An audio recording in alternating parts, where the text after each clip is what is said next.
Live from the European Parliament in Strasbourg, this is Raw Politics.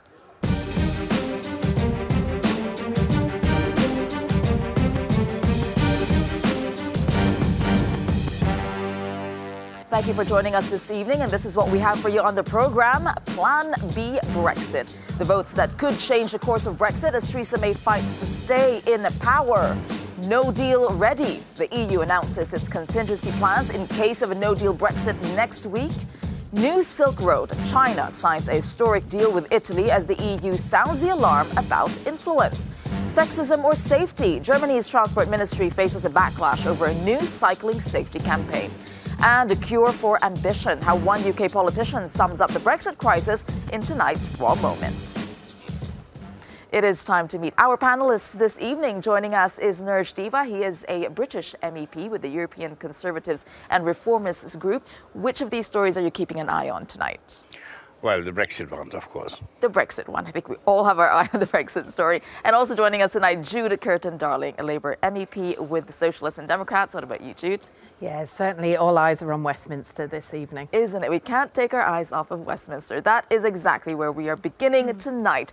The UK Prime Minister Theresa May has just told Parliament that she doesn't have the support for a third meaningful vote on her Brexit deal. Now, she has vowed to fight on and try to push her deal through, but she is running out of time. It has been a torrid few days for Theresa May. Last week, she lost control of her Brexit departure date, and over the weekend, she lost the headlines. Now, after the UK Prime Minister's cabinet and party spent the weekend discussing how to get rid of her, this morning, national newspaper The Sun joined in and called on Mrs May to step down. And later tonight, the Parliament could decide that it has had enough and will vote on whether or not to take control of the Brexit timetable. And let's cross live to our correspondent, Vincent McAvenny, who is in London for us, watching all the latest developments. Vincent, so do tell us, we just heard from the British Prime Minister. What did she say today? Good evening, Tessa. That's right. Theresa May was in the House of Commons a little while ago, and she said that she wouldn't be bringing her withdrawal agreement back for that third meaningful vote because it didn't have the support.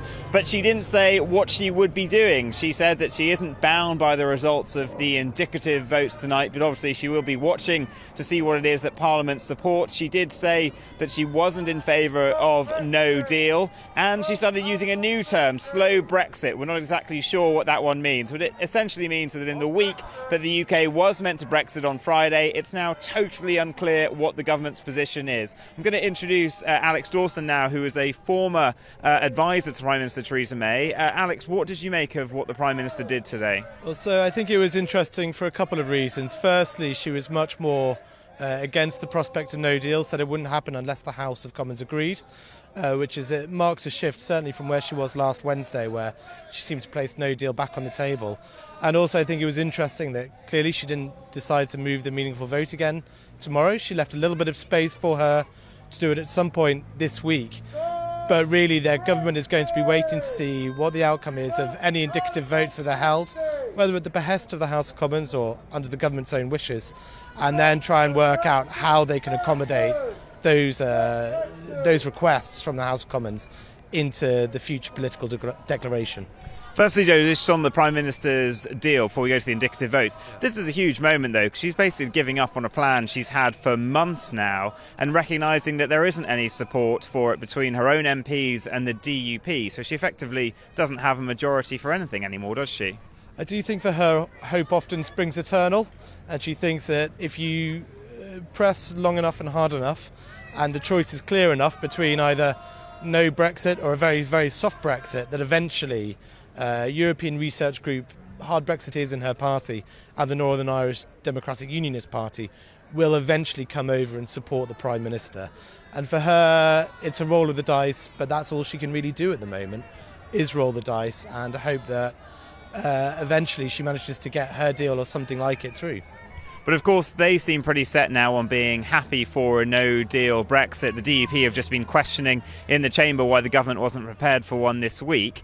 With these indicative votes tonight, we're likely to see them once again reject a no deal. And the Prime Minister has signalled that she respects that with her language today. But if they vote for something like a second referendum, how will she respond to that?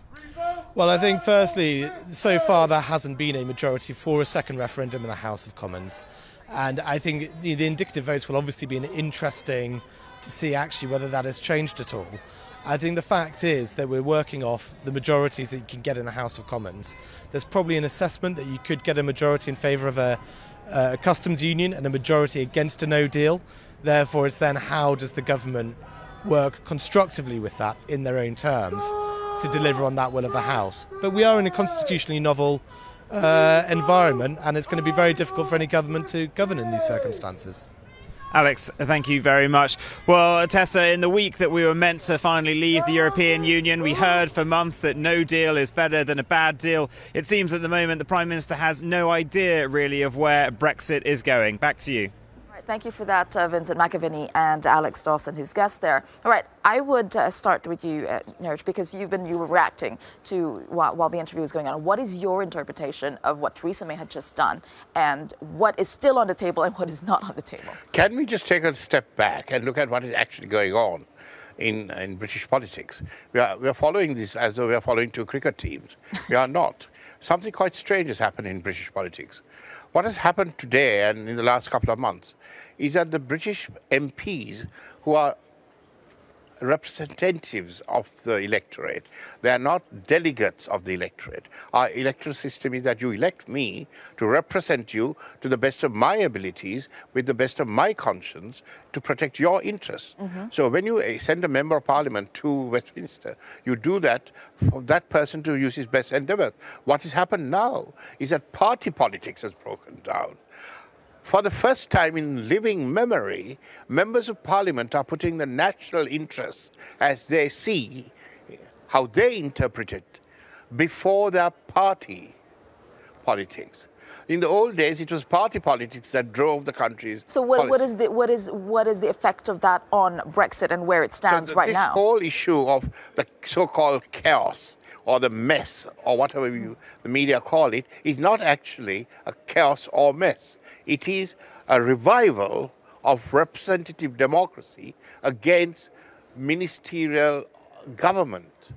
So you have here a raw form of parliamentary democracy. Okay, I'd let you react to that because you're shaking your head. Is this chaos or is this... No, this is parliamentary democracy? Breakdown of the Conservative Party. The Conservative Party is riven on the question of Europe, and what it's shown over the last few months is that Theresa May has continuously tried to opt for options to pull the Conservative Party together rather than to actually try and put forward a solution which would bring the country back together. And by doing that has actually increased the division and the polarisation in the country. But there is a sense Not that the Conservative Party, it's also the Labour Party.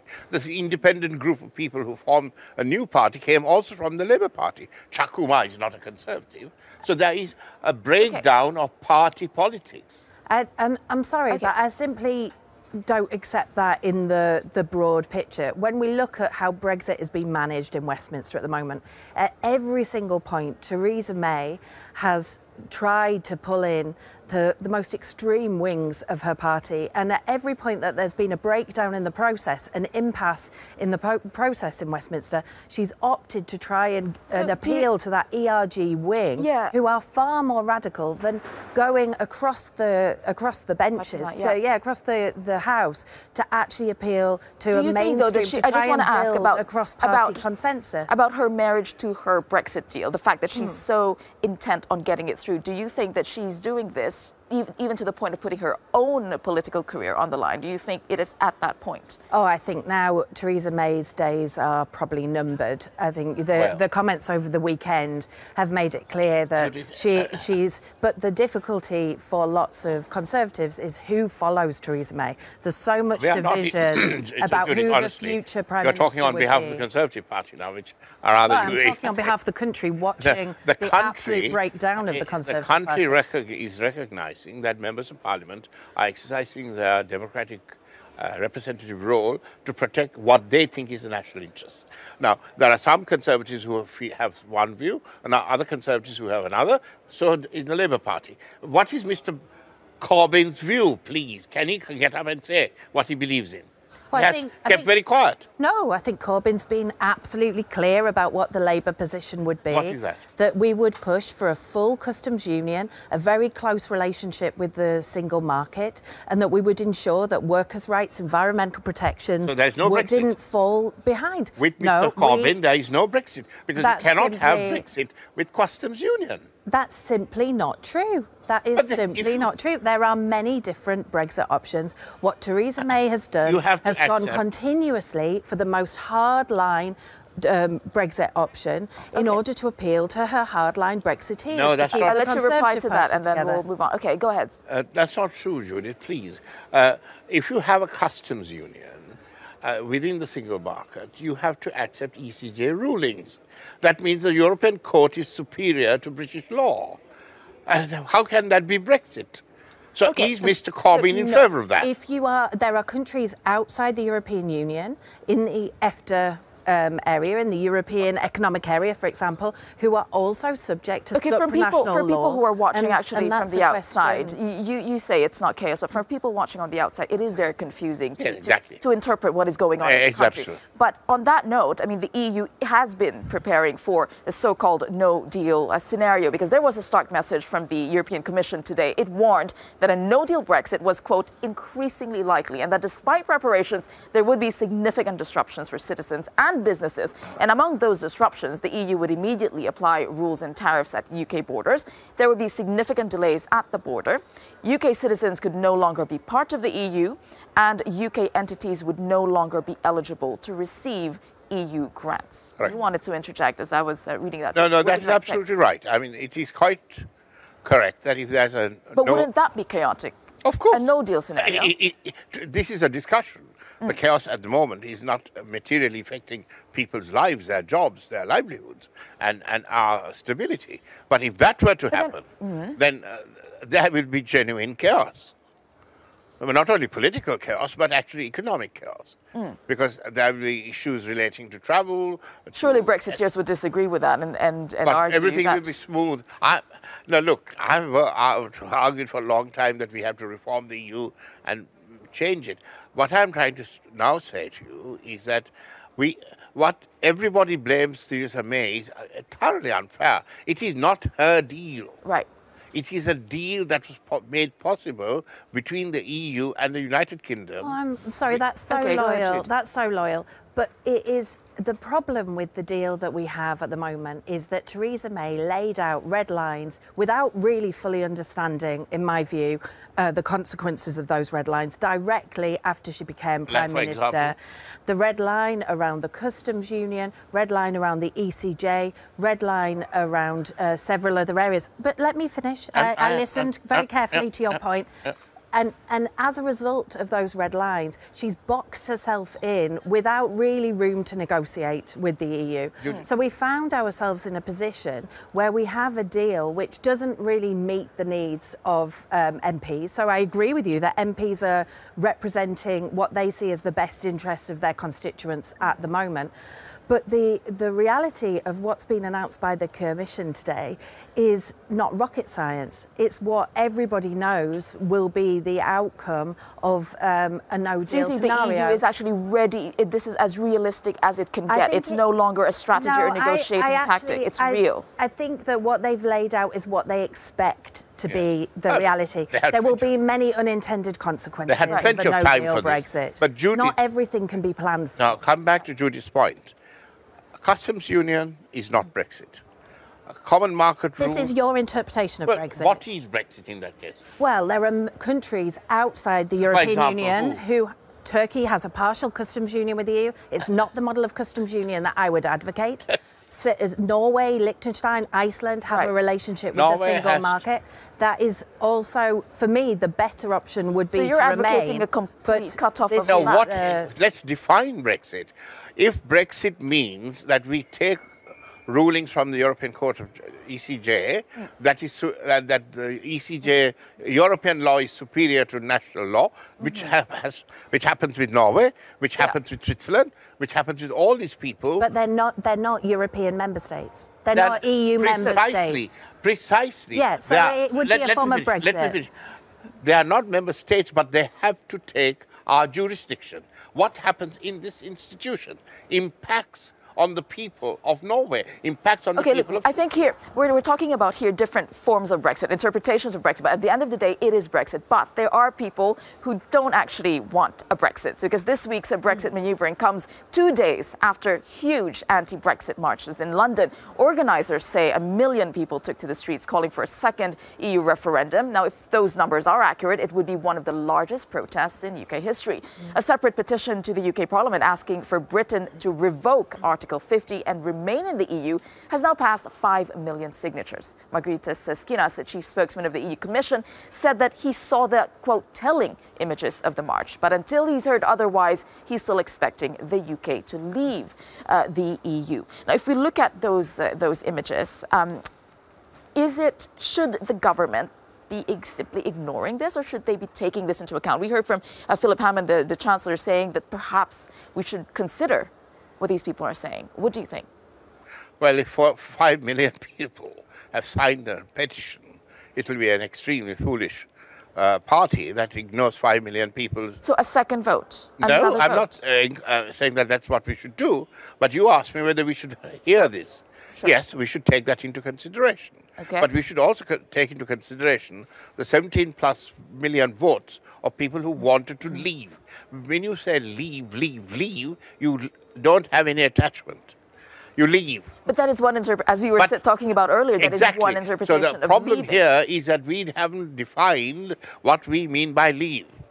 If you have a divorce, a couple divorces, and they move away, they share their children's time, their assets, they break up their house and they go to different houses. That's what I consider a divorce. Hey, wait. But if you're sharing the same bedroom on Tuesdays and Thursdays, but other living somewhere else on... Still some people, it's interpretation. But Jude, let's talk... I think that actually, unintentionally, you're making the case for why a people's vote is so important. Right. Because the reality is, at the moment, that in 2016, people voted in a very kind of blind vote of remain or leave. It wasn't clear what leave in practice meant. There were many things which were promised on the campaign trail. Yeah. Lots of those haven't come to pass. And now it's right, just as MPs will now have their third vote on the withdrawal agreement, vote, would that why can't the people staying? Also...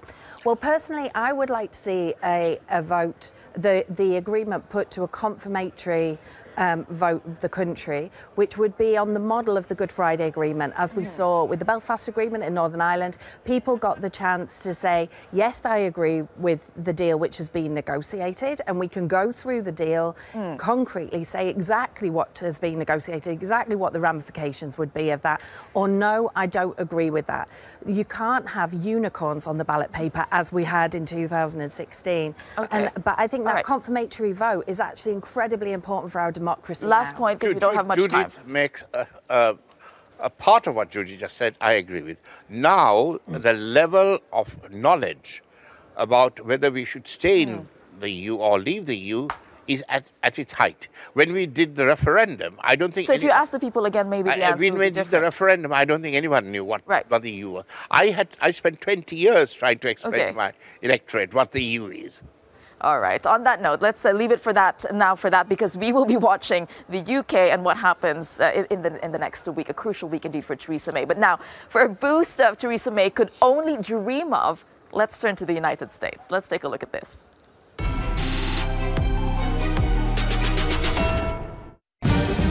It's a shame that our country had to go through this. To be honest, it's a shame that your president has had to go through this. After 2 years of turbulence, Donald Trump climbs the steps of Air Force One with the news he's been waiting for. His presidential campaign did not work with Russia to sway the 2016 presidential election in his favor. That's the finding of Special Counsel Robert Mueller's investigation into the Russian government's efforts to interfere in the U.S. election. 2 caveats, though. Democrats are pushing for the publication of the full report, which so far has only been summarized by Trump's Attorney General, and the investigation was inconclusive on the issue of whether Mr. Trump obstructed justice during the investigation. But for now, clear skies for the president. Returning to Washington with a wave for the cameras, it's fair to say Mr. Trump is more than enjoying this moment. You were reacting to that. Why are you shaking your head? Extraordinary. But I mean, clear skies is something Theresa May could definitely use at this point. I mean, I think if Theresa May gets to the point of comparing herself to President Trump, she's in more trouble than even we can imagine at the moment. well, there you go. On that note, okay, coming up on Raw Politics, we have a lot more for you. The EU raises the alarm about influence as China and Italy sign a historic deal. Plus, they say sex sells. But with this cycling safety campaign in Germany, government to go too far. That's up next.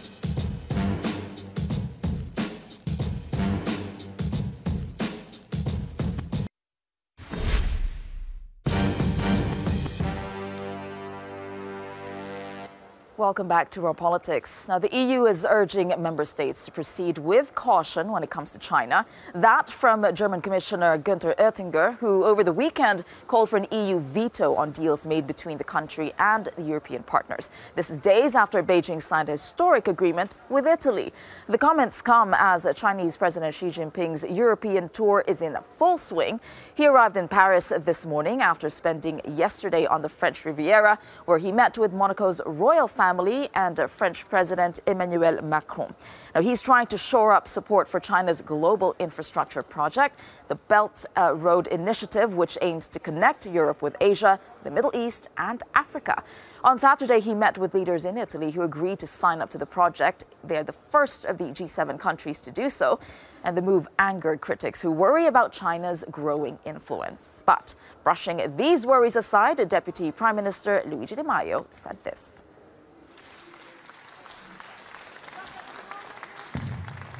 E quindi altri paesi europei in questo momento hanno delle loro posizioni sulle nostre decisioni che riguardano il commercio, che possono essere sicuramente delle posizioni critiche, ne hanno tutto il diritto, soltanto che, come qualcuno negli Stati Uniti ha detto America First, io continuo a ripetere Italia First nelle relazioni commerciali e quindi nessuno vuole scavalcare i nostri partner europei, noi restiamo ben saldi nell'alleanza euroatlantica, restiamo alleati degli Stati Uniti e nella NATO. All right, here with me to discuss this is Italian MEP from the Five Star Movement, Ignacio Corrao, and Claire Moody. She is a British MEP from the Socialists and Democrats group. All right, I will start with you, Ignacio. Obviously, Italy first. Is it all about the money, though? Well, obviously, I agree with what Luigi Di Maio said. I mean, there's no problem with our allies. I mean, all the European countries are not the main actors of globalization. Maybe it's something within the United States and China. But this doesn't mean that Italy can come first to agreements. What Oettinger said probably. But he's not one person. There, you've got warnings from even Emmanuel Macron. You have other EU partners. Even the United States is wary. Why are you not even considering these voices? Why is Italy not? We are of course considering all the voices, and we always say we are friends of the other European countries. We are friends of the United States. But when it comes to big world business, and of course there are trade relations with China, and there are already trade relations with all the European countries and China, there is nothing strange that Italy can come before Germany or France. There is nothing. Why Germany and France have always to decide first what has to happen in Europe about trade? This is it. Yeah, so Claire, what do you think about that? Because here we have Günther Oettinger saying, well, there's got to be a veto from the EU level, because his point being, this is a bloc. Once China is in, this is, it does enter a big trading bloc. It is not just Italy. They already do. It is, exactly, but this is the Belt Road Initiative. It is part of their strategy. This is a big strategy in foreign policy in China. So what do you think, Claire? Is Ignacio right that if it's Italy's business, it's Italy's business? Well, there are, as you rightly pointed out, the the European Union is a global trading bloc, and consequently there are rules around that, and there are rules around the appropriateness of trade deals that are done. Trade deals are done at a European level, as my country knows all too well now, and various other kind of structural points. But there is the wider question around the security, around the asymmetry of the way that trade is done in China and the way that it's done across Europe. And we need to take a very careful, balanced view around what is and isn't acceptable in protecting our interests. There is that balance. Where do you strike the balance between business and security? All right, before we get back to this discussion, let's get more analysis first with Lucrezia Poggetti. She's a research associate at the Mercator Institute for China Studies, and she's joining me via Skype. Thanks for joining us. All right, so this Belt Road Initiative, it is a key part of China's strategy around the world. Is this a big win for China, this signing of this deal with Italy in terms of Europe? It is a big deal for China, especially in terms of giving Xi Jinping and his pet project a huge legitimacy boost, because all in once China got on board with the initiative, the third largest economy of the Eurozone, a country who founded the European Union and a G7 member. The thing to emphasize here is that a BRI MOU is not necessary to do trade with China. Europe's largest exporters to China do not have a memorandum on the Belt and Road Initiative in place. The signature of a memorandum on Belt and Road is a political gesture. It serves Chinese geopolitical ambitions, and there are different ways to pursue economic opportunities without signing up officially to Belt and Road. And then, yes, there are indeed also security concerns. Italy has not coordinated closely and transparently with its EU partners, but also with the US. And as a NATO country, Italy, especially when large investment from China are involved in strategic sectors like ports and telecommunications, these are things that should be discussed with the EU partners and the US. Lucrezia, you do mention that this is a political gesture more than a trade deal. Is there valid reason then to be as worried as the EU seems to be, or are these fears overblown?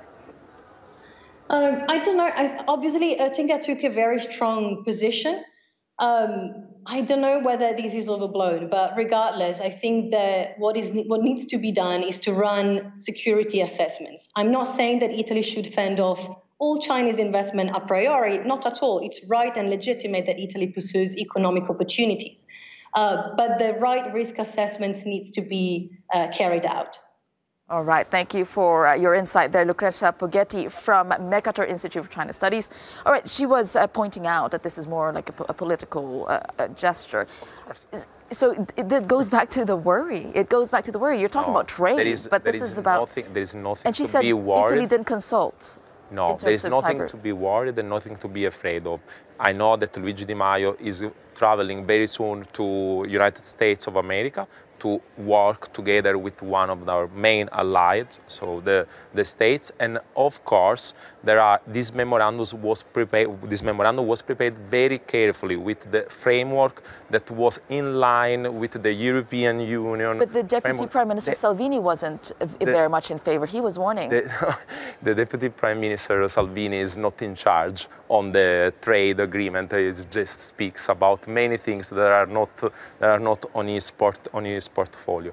The point of of preparing this memorandum and doing this agreement with China, it's more of a signal to the other countries of Europe, because when it comes to business, Germany, I said it again, Germany, France, they didn't have many problems on doing things before Italy and taking advantages of the European legislation for their countries. So maybe the problem here is that the Belt Road Initiative can come to Europe through Italy and not through Germany. This is the problem of Oettinger.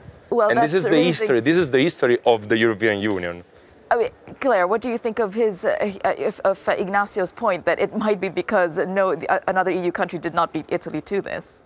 I am sceptical of that position. I don't think that is the reason why people are concerned. I think Lucrezia made the point around the critical infrastructure, around ports, around 5G development. It's where is this investment going to go in, because it's therefore, and that's again the 5G crucial point. Is out. Well, that's helpful to know, but that's the crucial point It's about out of the the lack of consultation, the lack of kind of coordination with other European countries around, where is this investment going, and does it, potentially make other European countries vulnerable as well if it is on this infrastructure? And also, I mean, in terms of if China is investing in Italy by a lot of money, would this put Italy in a position where you might not challenge China as much as you should be?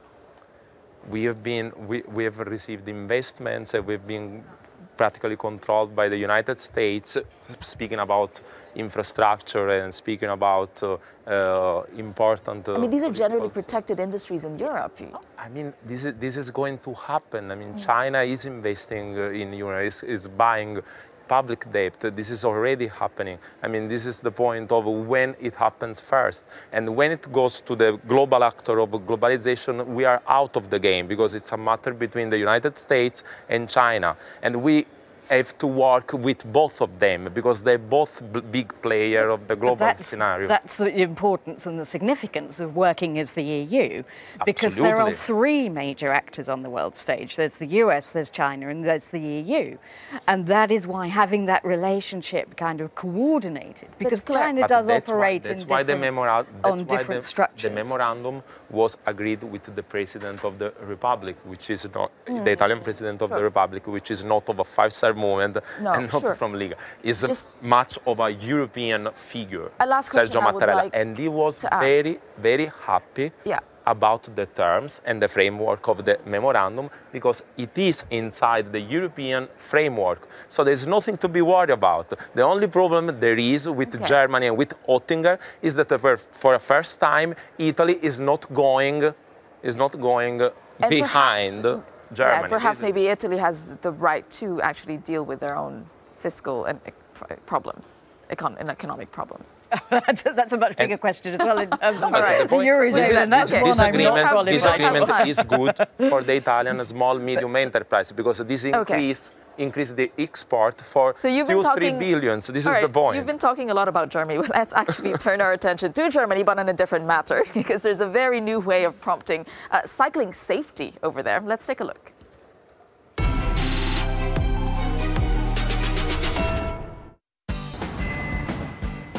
Cycling. It's good for the environment, good for your health, but can be dangerous. And that's prompted politicians here in Germany to act. The country's transport ministry has launched this eye-catching ad campaign, encouraging cyclists to wear protective helmets. The response? Well, not everyone's a fan of the billboards, which feature scantily clad models. One SDP politician branding the campaign embarrassing, stupid, and sexist. Meanwhile, the German Foreign Affairs Minister joined the conversation, proving that one can wear a helmet and clothes at the same time. With no backpedaling from the Transport Ministry and men also featured in the campaign, could those crying sexism be taking the campaign too seriously?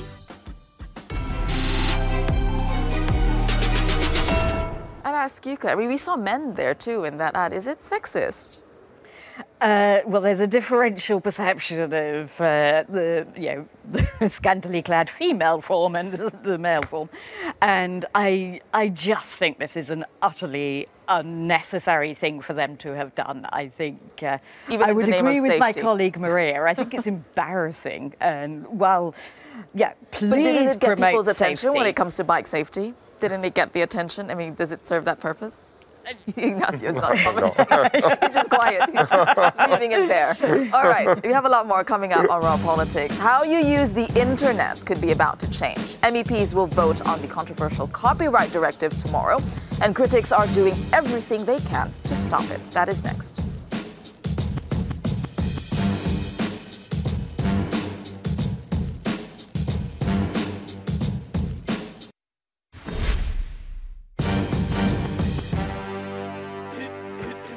Welcome back to Raw Politics. Now, huge protests on Saturday and a petition of over 5 million. No, we're not talking about Brexit, but copyright regulation. People took to the streets across Germany and dozens of other cities. MEPs will vote tomorrow on a new copyright directive. Now, supporters say the proposals will fairly protect artists for their work and make internet platforms responsible for content. But protesters argue the new measures would spell the end of the internet as we know it, leading to upload filters, which could remove content indiscriminately, and forcing websites to pay to use or link to so-called snippets of articles. All right, joining me here in the studio in an issue that is dividing nationalities as well as political groups, we have two German MEPs from the Greens EFA group. We have Helga Truppel from the Greens, as I said, and Julia Reda from the Pirate Party. All right, Julia, first let's talk about why this is so controversial. Can you lay down the ground for us? What makes this directive so controversial? The intention to make sure that online platforms, large online platforms, pay creators more fairly, I think is shared by everybody.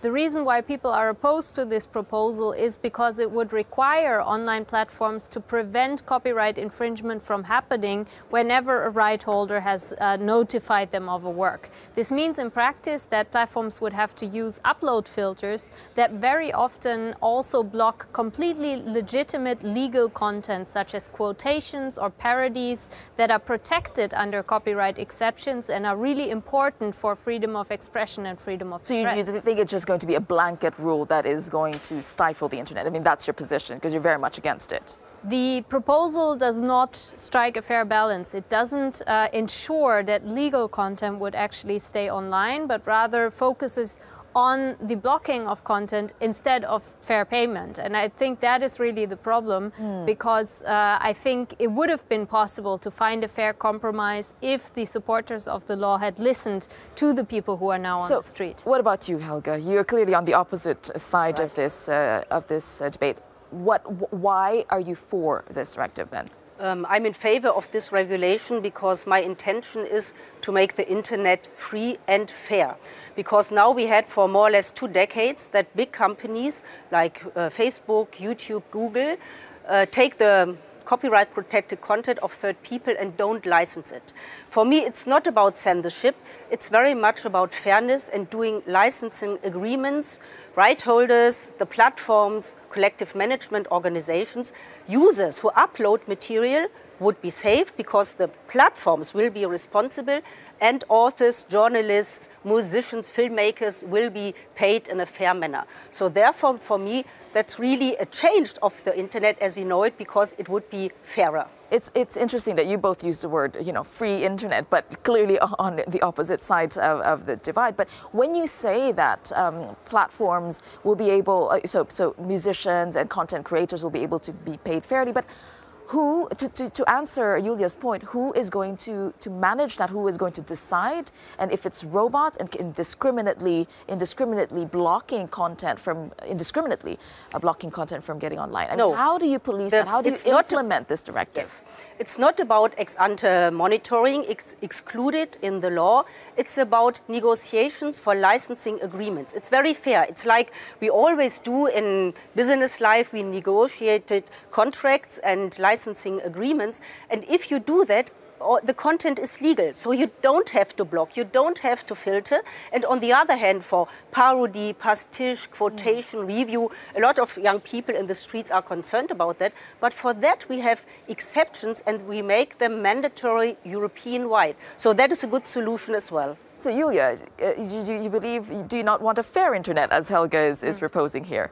I think you can see from the description that this proposal was drafted only with the music industry in mind, where it is possible to get these kind of blanket licenses. Helga's shaking her head, but make your point. Yeah. So basically, if you have a collecting society that can license an entire class of works, then it is a possibility that the platform would license instead of filtering. But overall, this is not the case, because there are a lot of right holders who do not want their content to be on platforms full stop, and they will insist on the use of upload filters. Article 13 says clearly that when a right holder doesn't want to give a license, the platform has to filter. And so I don't think it will be a possibility for platforms to just get licenses for everything.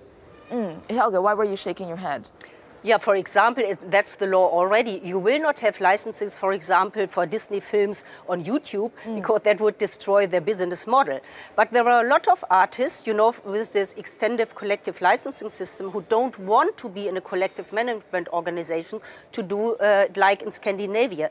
It's about making the approach to the content legal and safe, and for the users as well. Therefore, I like the approach so very much, because the youngsters who were now sued, it will be legal afterwards, and therefore it's a good solution. So where do we draw the balance? You're talking about balance. You're talking. It's not like you're completely against some form of remuneration for content creators. So where do you strike that balance? It's easy to say balance, but how?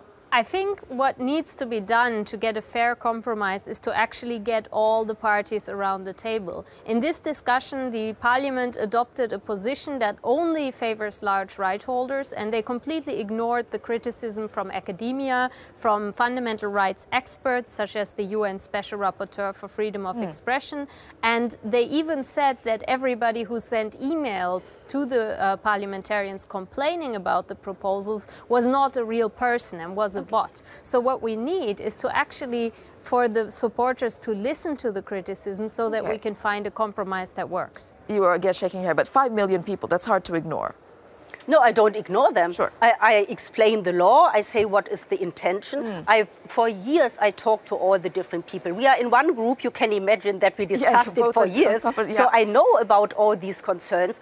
But I think they are not legitimate. And my task is to explain what we do and that we make the internet a better place. I think what people don't see here in the Parliament, there are a lot of people who are lobbying on both sides, and this is really a divisive and emotive topic. But the vote on copyright is actually just one of the items on the agenda here in Strasbourg. There's a lot more going on this week. Let's take a look at what else MEPs will be up to.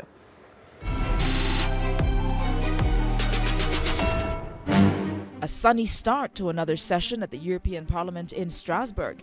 MEPs starting the week talking tax evasion and tax havens. With various scandals hitting the headlines, they could be getting tough with the launch of a financial police force. Legislation to discontinue seasonal time changes lands on the desks of MEPs. The proposal seems to be a popular one, more than 80% of respondents to last year's Commission consultation backing the change.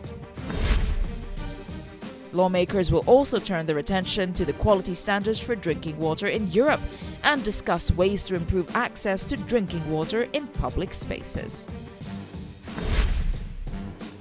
MEPs will on Wednesday decide on whether to approve a ban on single-use plastics. If it goes ahead, throwaway plates, cutlery, straws and cotton buds could be a thing of the past from 2021. All right, so we'll be keeping an eye on everything else going on here in Strasbourg. Now, coming up on the program for you, as Theresa May gears up for another big Brexit week, she is fighting off rumors of a cabinet coup, and she's calling for another public vote. This is amid public vote from the British people. Now, what would you do if you were the British Prime Minister? Your call is coming up at 7 p.m. CET, and we want to hear from you. Contact information is on your screen. You can call us at 00800 333 7002. You can get in on this debate. You can use the hashtag #RawPolitics. Our lines are open now.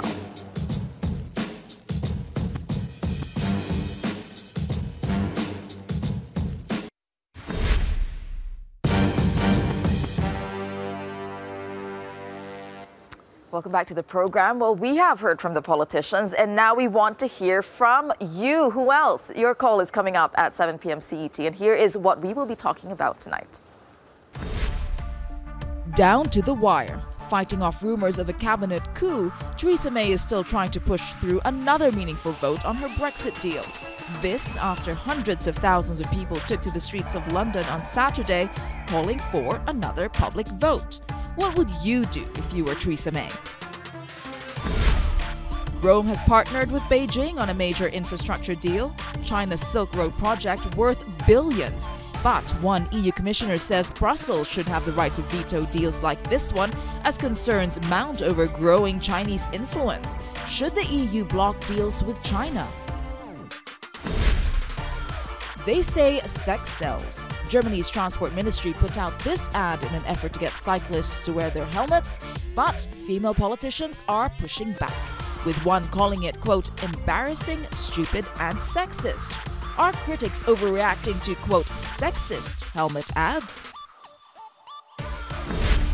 We want to know what you think. What would you do if you were Theresa May? Should the EU block deals with China? Are critics overreacting to sexist helmet ads? Well, all of the contact information is on your screen now. You can call us for free at 00800 3333 7002. Email at rawpoll@euronews.com, or look for us on social media. Use the hashtag #RawPolitics, and you can also search for us on Skype.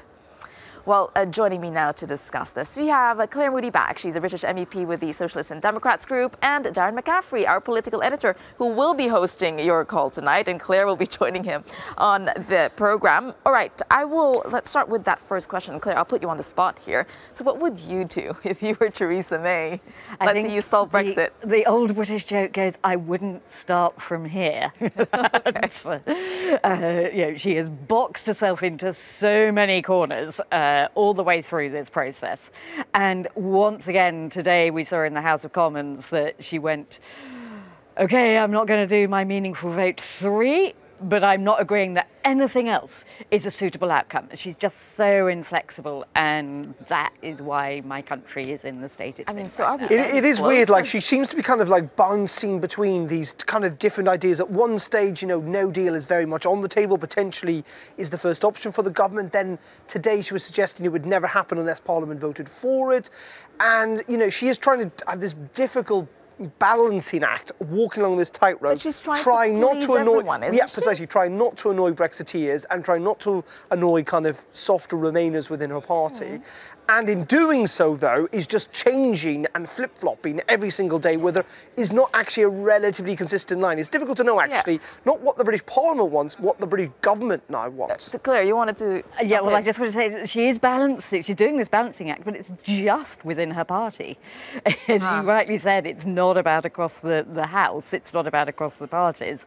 It's she leads to the ERG and then... It is also, but I mean, at the same time, again. of course, she always argues she's acting in the national interest, but she is also leader of the Conservative Party, and a responsibility of any party leader is to try and keep the party together. I mean, Jeremy Corbyn hasn't been terribly successful at it, it must be said. Theresa May a little bit more so. In our past in our past your calls, I mean, we love hearing your ideas, so do call in and give us your ideas. What would you do if you were Theresa May? We have a lot of interesting and creative ideas coming from maybe you should revoke and Article 50 is what people are suggesting. Oh well, big 5 petition. million, 5.5 big million. Petition. There's an idea. There's another idea. And just a quick comment, Darren, on that third question well, on the bike helmet. It seems a little bit ridiculous, this kind of sexist stuff about the bike helmets in Germany.